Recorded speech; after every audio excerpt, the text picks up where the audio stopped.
Hi, everybody. It's Mr. Bob again, and time to continue our reading with Street Shadows and Chapter 6 called Construction. But before we move into that, just a couple of quick notes about something I'm working on to make the reading a little bit more interesting.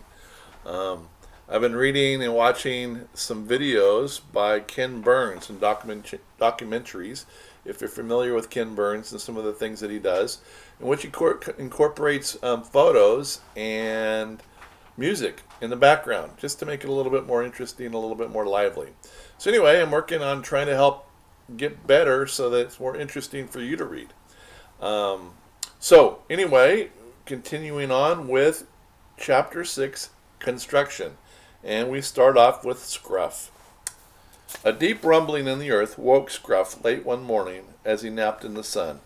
He had been in the middle of a wonderful dream, where the forest floor was carpeted with fat squirrels, each one slower and fatter than the last. As he raced towards them, gaining ground, the forest floor began to rumble, shaking him off his feet.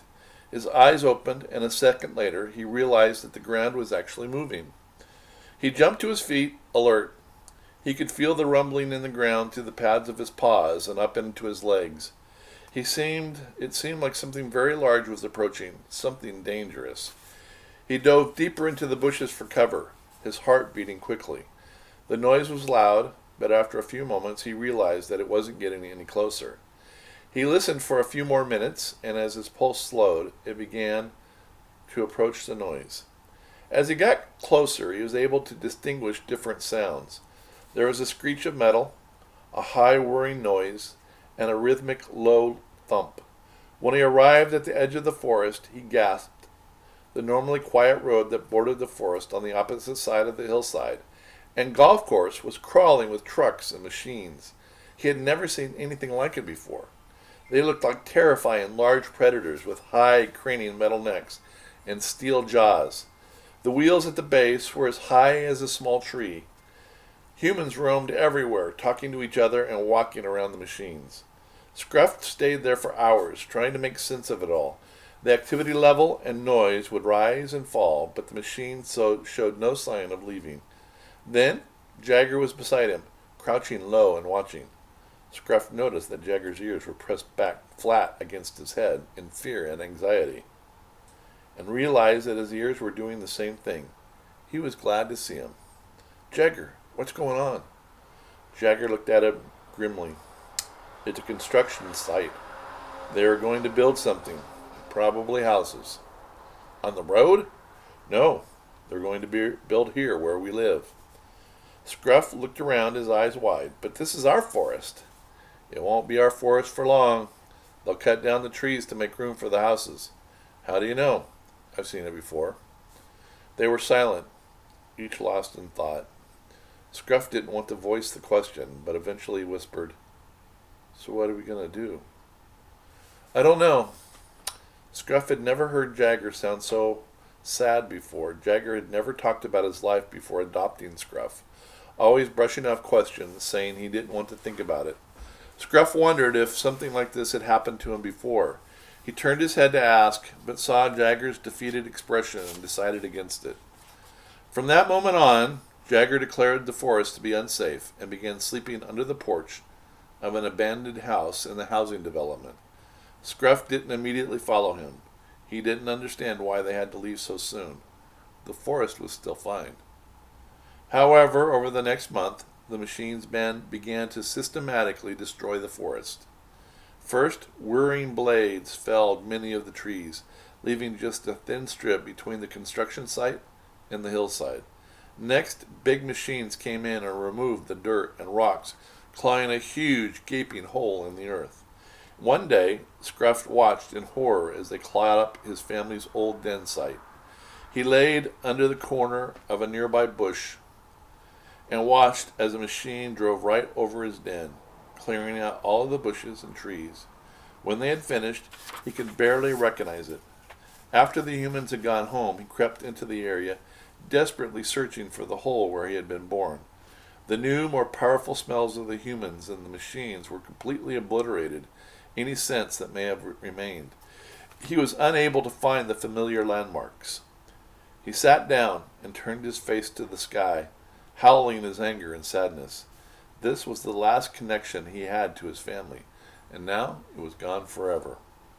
The next day, the humans put up a large fence all the way around the site, leaving the strip of trees between the hillside and the construction site, but walling off the rest of the area.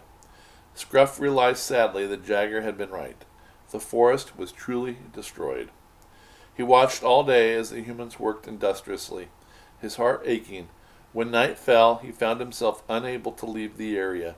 He located a small gap in the fencing, biting and tearing at it to create a slightly larger hole, big enough for him to squeeze through. That night, he prowled through the entire construction area, trying to locate any of the places he had once known. Everything was unrecognizable. At dawn, began to light the area and the sun threatened to rise. He left the construction site and padded slowly in the direction of the housing subdivision, feeling completely defeated. Following Jagger's instructions, he located the house and slipped into the backyard. Tall weeds grew up to his shoulders, and the human smells were so stale that he almost couldn't detect them. Jagger was curled up in a ball under the sagging back porch, and although he must have been aware of Scruff's arrival, he did not raise his head. Crouching down, Scruff entered the damp darkness, turning a few times before curling into a miserable ball, tucking his nose underneath his tail. Every few minutes, a new noise startled Scruff. There were loud, whirring sounds, car doors slamming, and frequent dog barking. It was much less quiet and peaceful than the forest, and it smelled damp and moldy under the deck. It was slightly wet under his stomach, making him feel cold. He repositioned himself a few times, still feeling unsettled. "Jagger?" "What?" was the muffled reply. "I don't like this spot. I can't sleep. It's too loud." Jagger raised his head, irritated. "Then leave. Go find yourself a better spot, see if I care," he snapped. Scruff was hurt by the sharp words, and crawled out from under the porch immediately, shaking out his fur. There had to be a better place somewhere. He squinted. The sun was fully up now, and the streets were full of light. Then he almost turned back to the porch, but he didn't want to seem weak, so he confidently headed out of the yard and down the back alley. He would go and find a better spot, and Jagger would be thankful. He wandered down the alley, trying to stay close to the fences and trash cans, hiding whenever he heard a car coming. He wasn't used to being out on the streets in the daylight. He stopped to sniff each house he passed, but they all showed signs of recent human activity. The narrow alley opened onto a larger street, and he stepped out, suddenly feeling very exposed. He heard barking and saw a small dog pulling at the end of a leash about a half a block away. He grinned, knowing the dog was not much of a threat, but then jumped back as the woman on the end of the leash picked up the dog and started screaming at him. He took off down the street away from them, but then skidded to a halt as a car backed out of a driveway in front of him. The honk of the horn was deafening. He felt like he was being attacked on all sides by strange and unexpected things. He realized that coming out here was a terrible mistake, and he fled back into the safety of the alley. Scruff was too stubborn to return to the abandoned house so quickly, so he decided to head back to the construction site. He found a clump of trees at the edge of the golf course and fell into a fitful sleep, woken every few minutes by a loud thump or screech from the machines. Night finally fell again, and Scruff returned to the abandoned house, exhausted. When he arrived, he saw that Jagger had already taken off on his nightly patrol. He was still hungry, but was too tired to explore any more.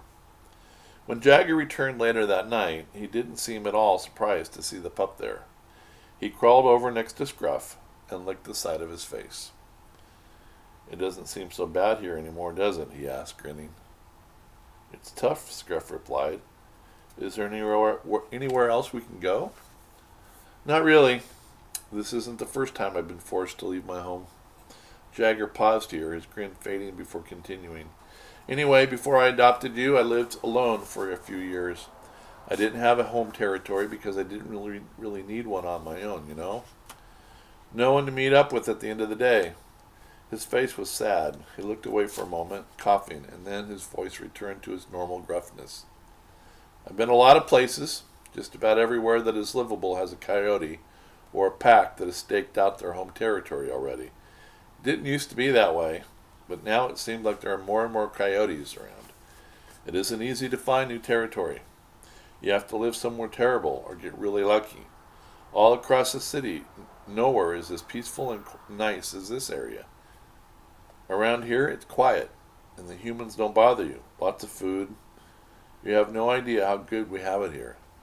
So what are we going to do? Well, I guess we can stay at this house for a while, but more humans will probably move in eventually. There is another option. He glanced at Scruff, his eyes narrowed. We could fight for a new spot. Of course, the risk of getting hurt, it would have to be really nice to make it worth it. Scruff's eyes widened. He had a good idea what Jagger was referring to. You know, Jagger's voice darkened. They are responsible for the death of your family. Scruff found himself breathing more quickly, anger mixed with fear. But there are 7 of them, and no one said we have to fight them all at the same time. Jagger's eyes glowed in the darkness, and he seemed excited.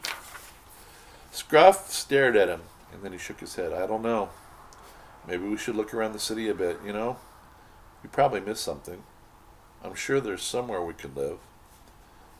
Jagger scoffed. Sure, Scruff. I'm sure we'll find another quiet forest just down the road. He shook his head. No, it's time you grew up. Either you stand up for what you deserve and take on the coyotes who killed your mother, or it's time for us to go our separate ways. Scruff looked at him pleadingly. Jagger, I don't want to leave you. Well then, help me get us a new home territory. Just think about it. Listen, okay? I'm not saying that we have to kill them, but there are other options, his voice said, trilling off mysteriously. Okay, Scruff replied quietly. His mind raced as he wondered how he would ever survive if Jagger left him on his own. Jagger turned away from him then, curling up into the dirt and beginning to nap. Scruff lay down too, feeling cold and alone, unable to sleep. And that's the end of chapter 6. Construction. You know, it's an interesting thing. We don't think about how our actions impact other people, especially other animals. But even other people, we rarely think about how our actions impact them. And like I said in Peak, if you're following along in Peak, our actions oftentimes have impact on other people. And one of these things that these books do is help us to recognize that the actions that we take or don't take, even times, can have a very big impact on other things and other people. I want you to consider that. Anyway, that was chapter 6 of Street Shadows. Hopefully you'll enjoy chapter 7 as we move on with Pika. Anyway, thanks a lot, and thanks for watching, and we will talk to you again soon. Bye-bye.